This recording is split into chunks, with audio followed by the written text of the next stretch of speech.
Salut, c'est Emma de T. Aujourd'hui, nous allons parler de cas d'OVNI, mais pas n'importe lesquels. Juste pour vous situer, j'habite en Bretagne, dans les alentours de la ville de Redon. Je vais vous présenter les cas d'OVNI les plus étranges qui se sont passés au-dessus de chez moi.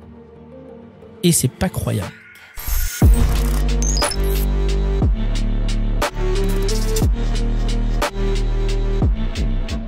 La commune se trouve à une quarantaine de kilomètres de Rennes et à 90 de là où j'habite. Nous sommes le 1er juin 2014 à 23h07, jamais très précis. Une patrouille composée de 2 gendarmes vont être témoins d'un phénomène étrange. Ils vont voir 2 lumières vertes monter silencieusement de l'arrière des toits d'une entreprise vers le nord, puis va s'arrêter et stationner au-dessus du véhicule des 2 gendarmes jusqu'à complètement disparaître à l'horizon. Dans la foulée, ils vont donc faire une déposition au centre opérationnel de la gendarmerie, qui par la suite va alerter le GEPAN, qui est le service national spécialisé dans l'étude des cas d'OVNI. Oui, on a ça en France. L'enquête est ouverte. Les 2 gendarmes vont subir des analyses pour savoir s'ils n'avaient pas consommé de drogue ou d'alcool. Et là où c'est intéressant, c'est que les 2 gendarmes racontent exactement la même version. Dans l'enquête, le GEPAN va devoir du coup éliminer tout un tas de possibilités. Premièrement, le ciel était dégagé et pas de laser ou d'orage qui aurait pu, ou du moins d'éclair qui aurait pu se refléter sur un nuage. Donc pas de reflet parasite sur le pare-brise parce que les 2 gendarmes avaient une position différente dans la voiture. C'est encore, pour l'instant, c'est interdit de conduire sur les genoux de l'autre.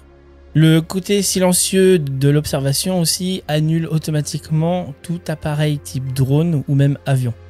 Et même le satellite artificiel, l'idée du satellite artificiel est abandonnée. Par contre, le GEPAN a 2 pistes qui vont l'intéresser. Un météore a été enregistré le soir de l'observation. Et l'apparition constatée par les gendarmes au niveau des entreprises en question, il y a notamment Thales qui est spécialisé dans l'aérospatial.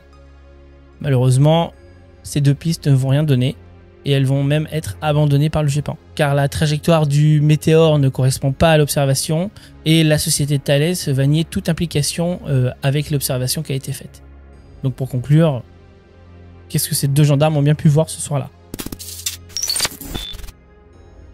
Alors là, pour le coup, on se rapproche quand même de beaucoup de là où j'habite en fait. On est à peu près à une petite vingtaine de kilomètres de chez moi. Nous sommes le 16 janvier 1973 à Rieux, du moins dans la zone d'Auxerre à Rieux. C'est un petit coin commercial entre Redon et Rieux.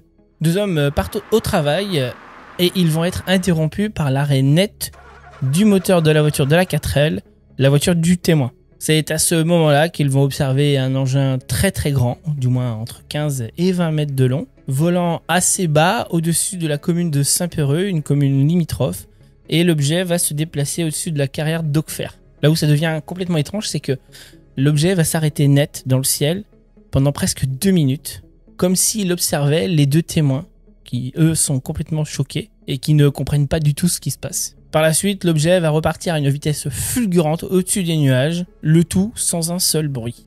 Et c'est là que, une fois disparu, le moteur de la 4L va redémarrer. Le phénomène a été aussi vu par un chauffeur de camion qui a vu son moteur s'éteindre le temps du passage de l'engin. Et un restaurant voisin s'est même retrouvé dans le noir, du moins toutes les lumières se sont éteintes pendant l'apparition du phénomène.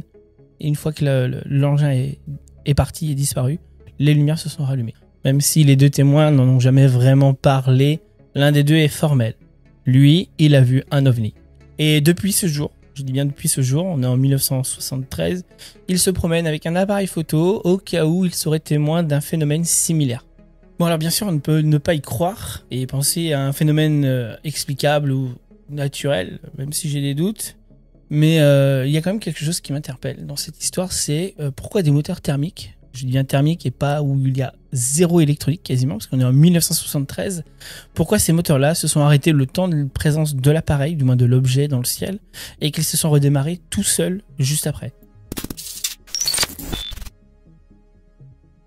On y est, on est à Sixte-sur-Affe, là où j'habite.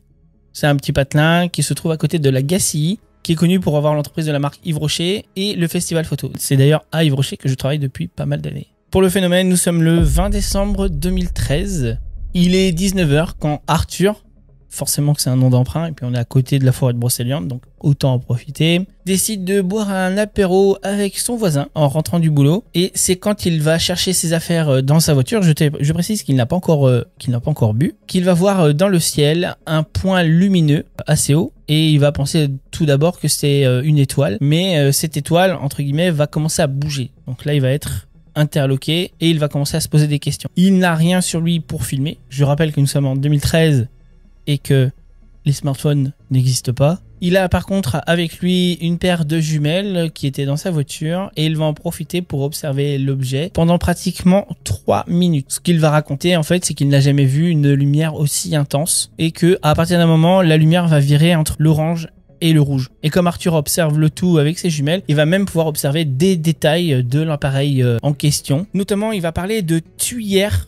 Alors, je vous mets un petit schéma pour la tuyère rouge incandescente qui va illuminer l'arrière de l'objet. L'OVNI semble faire une dizaine de mètres de long, comme pour le cas précédent, mais il n'arrive pas à voir l'avant de l'appareil qui est dans l'obscurité en fait, comme la tuyère, enfin comme la partie réacteur éclaire l'arrière, il ne voit pas bien l'avant. Il va observer du coup l'objet jusqu'à ce qu'il disparaisse dans le ciel et ça va laisser notre témoin choqué. Par la suite, il ira déposer plainte à la gendarmerie de Pipriac qui se trouve, c'est une commune qui se trouve à côté de Sixte-sur-Affe, qui vont le conseiller aussi de faire une déclaration auprès du GEPAN. Arthur du coup voudra aussi en parler à son voisin qui lui, on va être honnête, il s'en fout complètement. Les semaines vont passer, mais Arthur a du mal à tourner la page, il dort très mal et il décide d'aller voir un magnétiseur.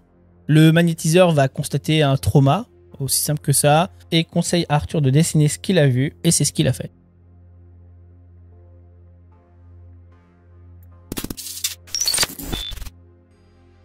Alors ça se passe à peu près à une quinzaine de kilomètres de là où j'habite, et celui-là il est connu dans les archives de la ville de Redon.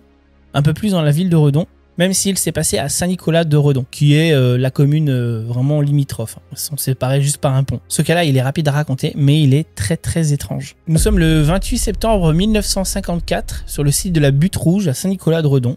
2 conducteurs de train ont déclaré avoir vu un engin très lumineux s'élever des marais et suivre leur locomotive sur une centaine de mètres avant de partir à une vitesse fulgurante dans le ciel. Cet événement avait fait pas mal de bruit à l'époque dans la presse locale et c'est même un cas très très concret dans le monde des ufologues.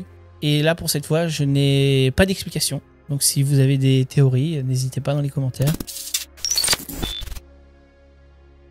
Carentoire c'est à peu près à 5 km de chez moi, donc c'est vraiment juste à côté. Et même si vous ne connaissez pas Carentoire, vous connaissez forcément l'une des entreprises les plus connues dans le monde de jeux vidéo qui est née là-bas et qui est tout simplement Ubisoft, par les frères Guillemot, qui est originaire de là.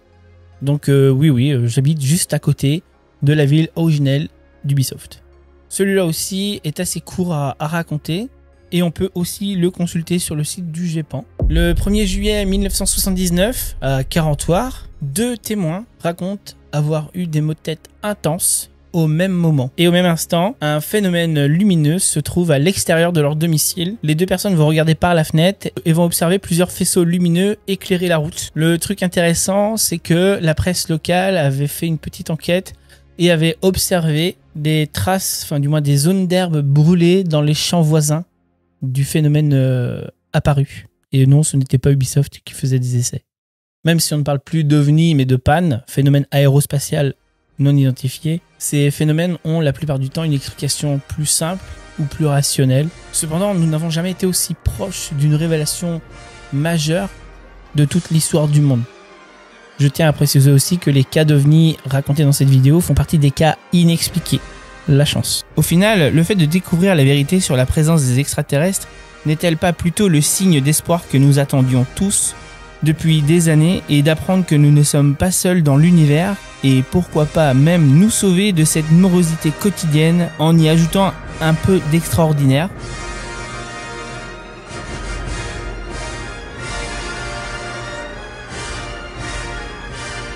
Ou pas.